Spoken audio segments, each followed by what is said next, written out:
Okay, in the last class we have derived, we have applied the finite volume approach to the one-dimensional steady heat diffusion equation. So we had our equation of dy dx times k dt by dx. We integrated that equation and we applied that to SL and we got our discretized equation.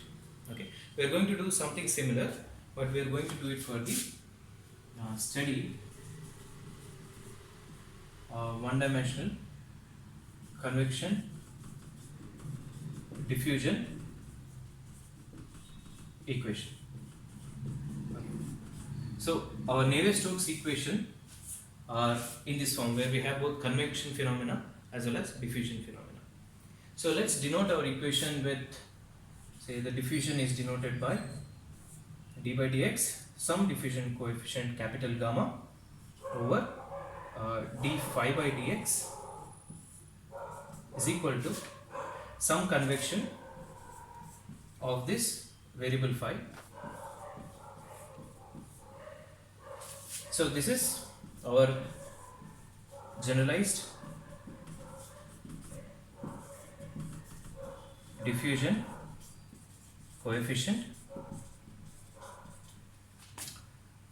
This is our transport variable.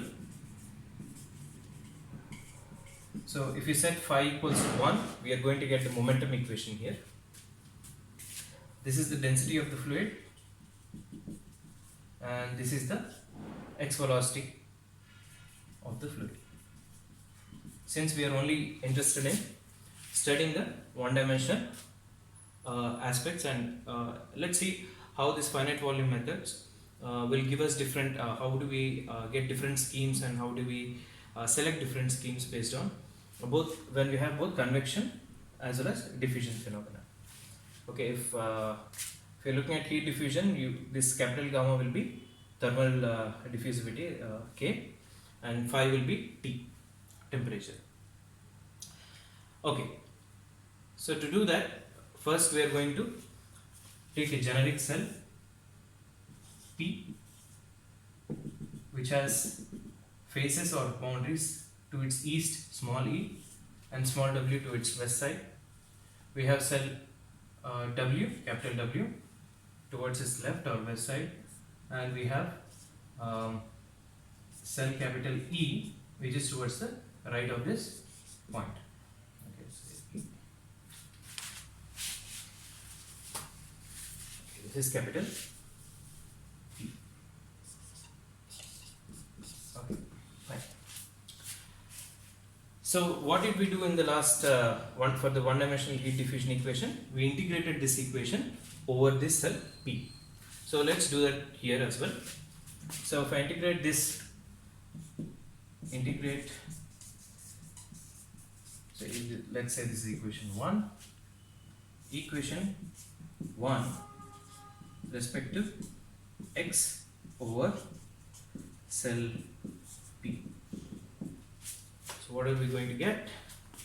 Integral d by dx capital gamma d phi by dx times dx is equal to integral d over dx rho u phi dx. So since we are integrating over this cell P, we are going to integrate in these boundaries. So that is small e to small w faces. So what are we going to get here? Simply this derivative will disappear and we are going to end up with capital gamma d phi by dx in these limits is equal to rho u phi in this limits. Okay, let's continue.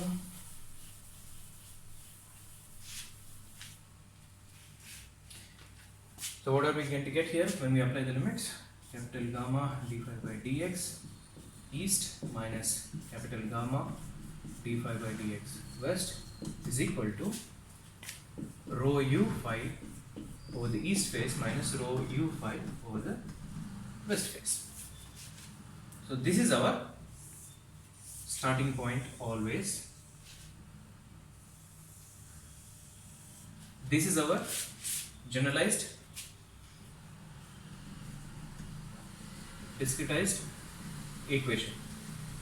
Till now we have only applied calculus so far. We haven't applied calculus applied over this cell P, but we haven't done any kind of approximations.